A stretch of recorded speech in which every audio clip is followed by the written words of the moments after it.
जिस ओल्ड राजेंद्र नगर में एक खौफनाक हादसा हुआ, वहां आज एमसीडी ने चार बुलडोजर मैदान में उतार दिए। एसी दफ्तर में बैठे रहने वाले अफसर सड़क पर दौड़ लगाते दिखाई दिए, लेकिन आज तक ने बार बार इन अफसरों से जब सवाल किया तो पहले ऐसी सक्रियता उन्होंने क्यों नहीं दिखाई, तो किसी के पास इसका कोई जवाब नहीं था।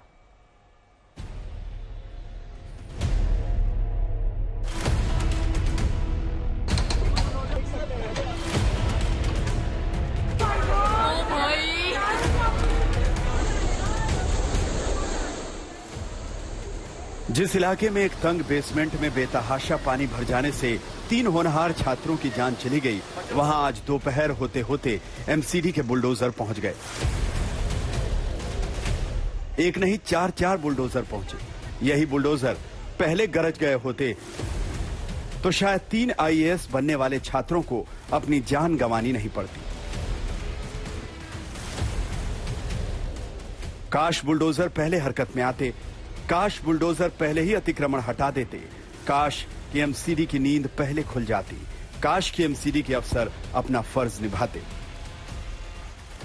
अब दावा यह किया जा रहा है कि ड्रेनेज सिस्टम की राह में अड़चन बने अतिक्रमण को हटाने का बड़ा ऑपरेशन छेड़ा जा रहा है ताकि बारिश का पानी ठीक से निकल पाए। साथ ही साथ एक साथ 3 से 4 बुलडोजर राजेंद्र नगर इलाके में पहुंच गए। पुलिस के आला अफसर पहुंचे, दिल्ली की मेयर पहुंची, जताने और दिखाने की कोशिश की गई कि एमसीडी एक्शन में आ गई है। लेकिन सवाल ये कि जो काम अब तक लगातार होना चाहिए था, उसको करने में इतनी देरी क्यों की गई? सालों साल एमसीडी सोती क्यों रही? क्या एमसीडी को पता नहीं था कि जिस जगह की इजाजत उसने स्टोरेज के लिए दी है, वहां 100 से 150 बच्चों के बैठने लायक लाइब्रेरी बना दी गई? और आज नालों की सफाई के लिए एमसीडी के जो अफसर पहुंचे, उनसे हमने यही जानने की कोशिश की, लेकिन उनके पास कोई जवाब था नहीं। इलाके की जिम्मेदारी आपकी है सर, आपका नाम बता देंगे सर? कैमरे पे हम आज तक के इंडिया टुडे को पूछ रहे हैं, इस इलाके के ड्रेनेज सिस्टम की जिम्मेदारी आपकी है ठीक करने की या बिल्डिंग मैनेजमेंट की? हमारी है। आप ही की है ना? तो आपको मालूम है कि आप भी इसमें आरोपी हैं, FIR दर्ज है। क्या नाम है आपका सर? मैं अपना काम कर लूँ सर। नहीं, आप अपना काम करिए। हम आपसे सिर्फ ये पूछ रहे हैं कि आप यहाँ पर ये डेमोलेशन के लिए आए हैं, दिल्ली पुलिस अपना काम कर लूँ। मैं भी अपना काम कर रहा हूँ, पूछ रहा हूँ कि पहले आपको सुध क्यों नहीं आया? साफ सफाई कर लूँ। पहले आपको ये सुध क्यों नहीं आया जब इंसिडेंट के? सर बिल्कुल आप सफाई करिए, मैं आपसे सिर्फ ये पूछ रहा हूँ। आप करते रहिए सर, आप करते रहिए, उसी में आपसे बात कर रहा हूँ। राव कोचिंग सेंटर में शनिवार की शाम को यह खौफनाक हादसा हुआ और रविवार को ही एमसीडी के अफसर पहुंच गए थे। लेकिन कल भी हमने यही सवाल एमसीडी के अफसरों से किया था कि पहले नालों की सफाई क्यों नहीं करते। देखिए कल भी कैसे एमसीडी के अफसर बचते नजर आए। हादसा होने के बाद यहाँ पर आए हैं, कोई जवाब नहीं दे रहे। सफाई, पानी यहाँ पर जल जमाव हो गया था, वो साफ कर रहे थे आप यहाँ पर। आप कुछ बोलेंगे? देखिए ये एमसीडी के तमाम जो अधिकारी हैं वो मौके पर पहुंचे थे और जरा दिखाइए आपके किस तरीके से भाग रहे हैं। जिस दौरान यहाँ पर जल जमा हुआ था, कुछ भी इन्होंने नहीं किया। और मोटे तौर पर यह जिम्मेदारी एमसीडी की ही थी कि ये देखें कि किसी इमारत में किस हिस्से में बिना परमिशन के किस तरह का काम किया जा रहा है। राव कोचिंग सेंटर सीधे तौर पर बेसमेंट का कमर्शियल इस्तेमाल कर रहा था, जिसकी इजाजत नहीं थी। एमसीडी की तरफ से घटना घटने के बाद अब एक्शन लेने के लिए बुलडोजर क्यों पहुंचा है, ये भी आपको दिखाते हैं हम कैमरामैन के हम बताएंगे। ये देखिए, ये जो ड्रेनेज सिस्टम है आप देख सकते हैं, इससे पानी जाने की जो संभावना है वो बिल्कुल ही पॉसिबल नहीं है, क्योंकि ड्रेनेज सिस्टम में सीमेंट डाल के बंद करवाया गया है। और जो एमसीडी ऑफिसर्स है जिनसे हमने बात की, आप देखें, मैं विजुअल्स में एमसीडी ऑफिसर्स को दिखाएंगे। जो ऑफिसर्स खड़े हैं उनका कहना है कि इन ड्रेनेज फैसिलिटीज को बंद करने के पीछे ये बिल्डिंग और ये कोचिंग ओनर जिम्मेदार है।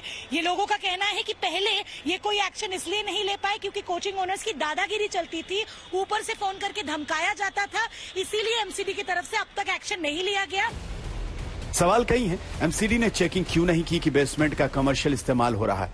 बिल्डिंग प्लान मंजूर करने के बाद मौके पर जांच क्यों नहीं की गई? कोचिंग सेंटर की पड़ताल करने की कोशिश क्यों नहीं की गई कि वहां छात्रों की सुरक्षा के पूरे इंतजाम हैं या नहीं? सवाल ये कि हर बार हादसे के बाद ही एमसीडी की नींद क्यों खुलती है? अरविंद ओझा के साथ आज तक ब्यूरो। देश की राजधानी में 3 जानें चली गईं, वो भी पानी भरने से। कौन है इस हादसे का गुनहगार? सिर्फ एमसीडी इसकी गुनहगार नहीं है, उसके साथ साथ ये पूरा सिस्टम, मुनाफाखोरी, करप्शन, शिक्षा के कारोबार में तब्दील हो जाने का माहौल और करप्शन, ये सब कुछ इसके जिम्मेदार है।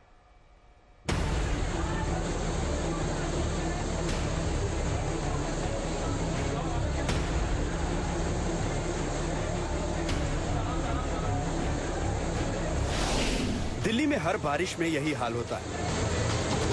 ये तस्वीरें नई नहीं, हर सड़क, हर बाजार कुछ ऐसे ही लबालब रहती है। और ऐसा ही हुआ ओल्ड राजेंद्र नगर में राव कोचिंग सेंटर के बाहर, जहां 3 से 4 फुट तक पानी जमा हो गया था।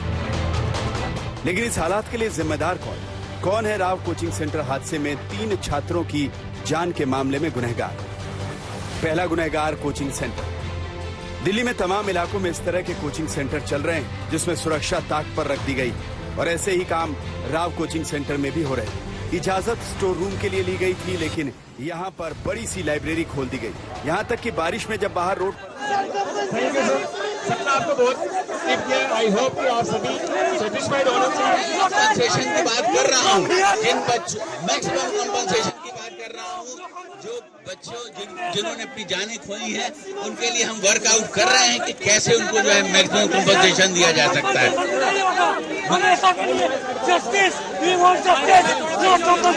मैं चाहता हूँ कि ये नहीं है बंद हो, परमानेंट सोल्यूशन निकालने की जरूरत है। ये टेम्परेरी सोल्यूशन से काम नहीं। मैं आपसे वादा करता हूँ, आप प्लीज थोड़ा सा विश्वास रखिए, थोड़ा सा विश्वास रखिए। मैं दोबारा आपके पास आऊंगा और आपको बताऊंगा कि हम क्या कर रहे हैं।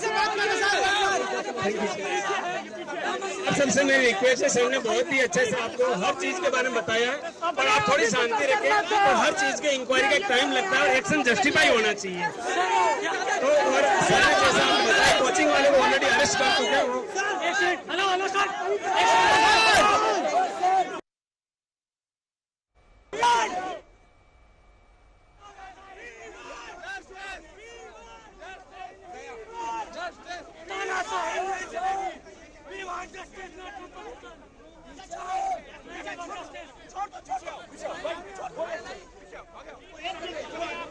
अरविंद ओझा मेरे सहयोगी जुड़े हुए हैं तमाम जानकारी के साथ। अरविंद, जब एलजी वहां पर मुखातिब हुए उन प्रदर्शनकारी छात्रों से और उन्होंने कॉम्पनसेशन ऑफर किया, सीधे तौर पर छात्रों ने मना कर दिया। उन्होंने कहा कि कॉम्पनसेशन नहीं चाहिए साहब, न्याय चाहिए।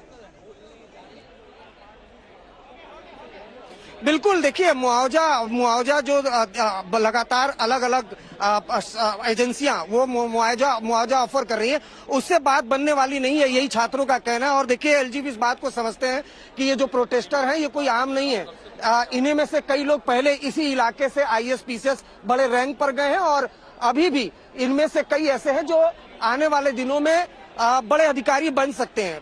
ऊंची आवाज, जिनके फैसले काफी अहम होते हैं। इस वजह से सीधा संवाद जो LG VK सक्सेना है उन्होंने यहाँ किया इन छात्रों से। और ये देखिए अभी भी यहाँ पर मौजूद है दूसरी जो प्रोटेस्ट पर बैठे स्टूडेंट हैं, उनमें से तकरीबन 4 से 5 लोगों को अंदर दिल्ली पुलिस लेकर गई है। अब वहाँ LG उनसे बात कर रहे हैं, उनसे समझने की कोशिश कर रहे हैं कि आपकी क्या मांग है। लेकिन आपको बताऊं, जो दिल्ली पुलिस है वो LG को भी रिपोर्ट करती है, और मैं बताऊं करप्शन का जो घालमेल है उसमें MCD के अधिकारी के साथ साथ दिल्ली पुलिस के अधिकारी भी शामिल होते हैं। ये कोई नई बात नहीं। आप कोई भी बात, जैसा कि मैंने पहले बताया, अगर दिल्ली में कोई भी निर्माण हो रहा है तो बिना कट मनी दिए, चाहे वो पुलिस के जवान हो चाहे MCD के जवान हो, यह मुमकिन हो ही नहीं सकता, यहाँ तक कि फायर डिपार्टमेंट के हो। इसी वजह से MCD ने अपने जूनियर इंजीनियर को भी सस्पेंड किया है, क्योंकि MCD ने माना कि कहीं ना कहीं लापरवाही हुई है, और बड़ी लापरवाही हुई है, जानलेवा लापरवाही हुई है, जिसकी वजह से 2 फीमेल 1 मेल जो छात्र है उसकी मौत हो गई। तो फिलहाल इसी राव IAS कोचिंग के बाहर जो LG है वो स्टूडेंट से बातचीत कर रहा है। पहले सीधा संवाद भी किया माइक लेकर, लेकिन नारेबाजी लगातार चल रही थी। इस वजह से अब जो स्टूडेंट है उसके अलावा जो सीनियर अधिकारी हैं उनसे अब वो बात कर रहे हैं, पूरा ब्रीफिंग ले रहे हैं कि किस तरह से हादसा हुआ। ज्वाइंट CP है, DCP है, वो जानकारी दे रहे हैं कि किस तरह से पूरा हादसा हुआ। साथ ही साथ यहाँ पर जो आसपास ड्रेनेज सिस्टम खराब है उसके बारे में जानकारी। ये राव स्टडी सर्कल चलाता कौन है, कि मालिक कौन है इनके? देखिए, अभिषेक गुप्ता को दिल्ली पुलिस ने गिरफ्तार कर लिया। अभिषेक गुप्ता जो इस बिल्डिंग के मालिक थे, लेकिन इस बिल्डिंग में अलग अलग हिस्सों के अलग अलग मालिक थे। इसी वजह से कुल मिलाकर 7 लोगों को गिरफ्तार किया गया है। गिरफ्तारी हुई है। बहुत बहुत शुक्रिया तमाम जानकारी के लिए आपका।